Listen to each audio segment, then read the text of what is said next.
Hey guys, Assalamualaikum. It's me Nina and welcome back to Nina Story. Hari ni Nina nak story Mori pasal sejarah pula. Asyik-asyik crime je kan. Kali ni kita relax sikit sebabnya Nina ada cerita sejarah daripada negara barat. Manusia dengan undang-undang memang tak dapat dipisahkan. Tanpa undang-undang, hidup kita ni tak akan ada peraturan dan semuanya akan jadi berantakan, akan jadi huru-hara. So macam-macam lah masalah ni yang akan timbul. Sedangkan dalam rumah kita sendiri pun ada undang-undang. Betul tak? Jadi pada kali ni Nina akan ceritakan dekat korang tentang beberapa hukuman kuno yang telah diamalkan di barat pada zaman dulu. Biasanya hukuman yang diorang kenakan kepada pesalah ni lebih kepada nak memalukan orang tu dan juga pada masa yang sama untuk memberi pengajaran kepada orang lain. Jadi Nina tak nak panjang-panjang lagi intro sebab Nina dah tak sabar untuk kongsikan maklumat ni dengan korang. So without wasting any time, let's get started.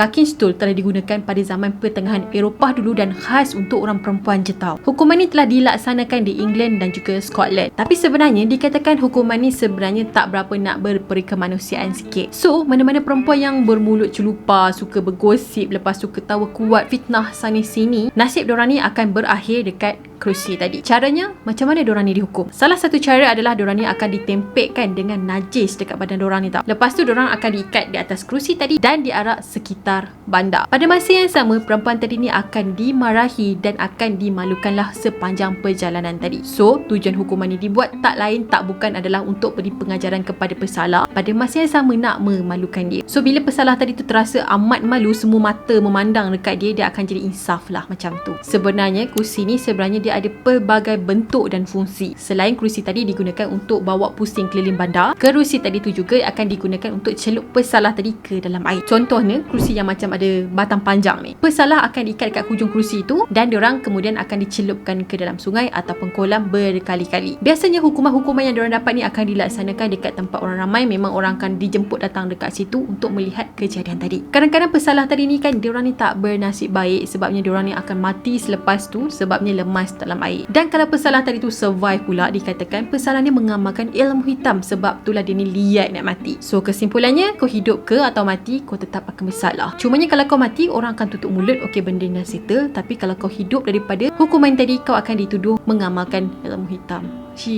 Tak fair betul. Okay, next story.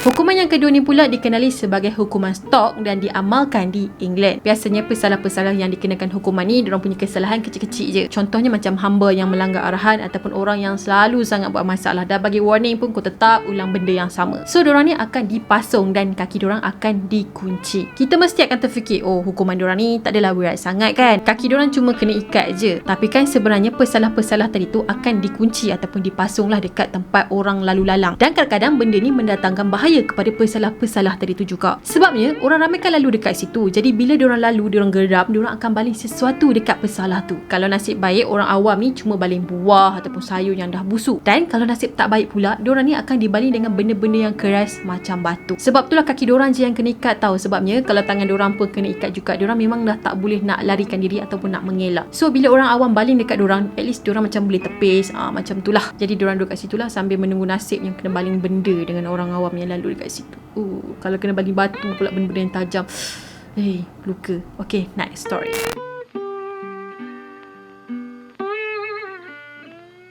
Hukuman yang diberi nama sebagai Cha ni pula telah diamalkan di China sekitar tahun 1793. Cha tu dalam bahasa Cina lah kan. Kalau dalam bahasa English dikenali sebagai Kang, yang boleh digambarkan sebagai kolor kayu yang besar dan berat dan akan diikat dekat leher pesalah. Berat kayu tu pula memang tak ringan lah. Sekitar 30 kilo hinggalah 90 kilo.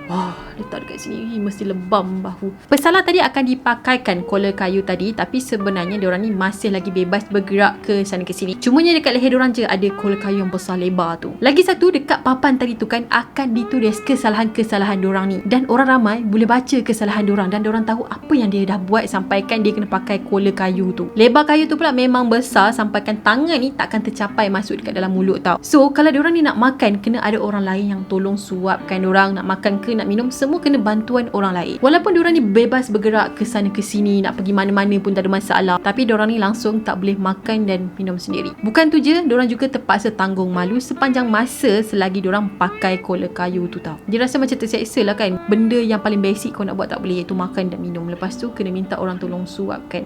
Kalau orang tak nak suapkan, Macam mana kan? Siannya. Okay, next story.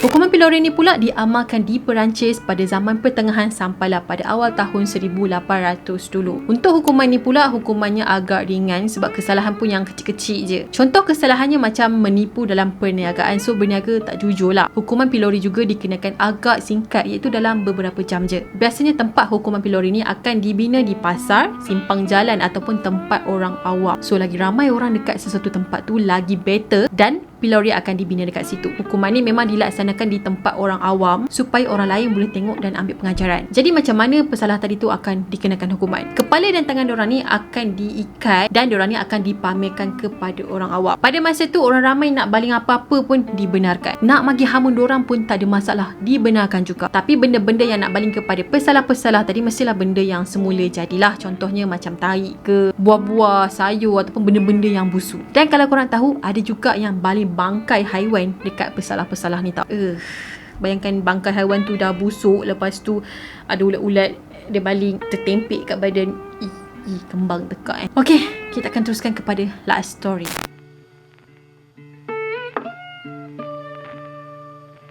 Hukuman yang terakhir ni pula diamalkan di Scotland pada abad ke-12 dulu. Jukes ni merupakan kola besi yang dipakaikan kepada pesalah. Lepas tu kola ni akan dipakukan dekat dinding bangunan ataupun dekat pintu gereja. Hukuman ni kan sebenarnya lebih kepada kawalan pihak gereja kepada penduduk setempat. So sesiapa yang perangai tak senonoh, mabuk dekat tempat awam, lepas tu suka fitnah dan tak datang majlis keagamaan akan dikenakan hukuman tadi. Pesalah tadi tu akan pakai kola tadi tu dekat leher dan akan dikunci. Lepas tu diorang ni akan dihina dan dipaksa untuk bertaubat dengan kesalahan-kesalahan yang diorang dah buat di depan orang yang keluar masuk ke dalam gereja tau. Jadi pesalah-pesalah ni dia kena berdiri dekat situ, tak kira siang ke malam, termasuklah sejuk ataupun panas. Tapi ada juga di antara diorang ni yang dikehendaki melutut. Biasanya tempoh diorang kena hukuman ni terpulang kepada bersamana dosa diorang ataupun bersamana kesalahan diorang. Lagi besar kesalahan diorang, lagi lamalah diorang akan pakai kola tu. Tapi makin lama dikatakan hukuman ni makin salah digunakan. So pada abad ke-17 macam tu, hukuman ni cuma dikenakan kepada orang yang tak datang ke aktiviti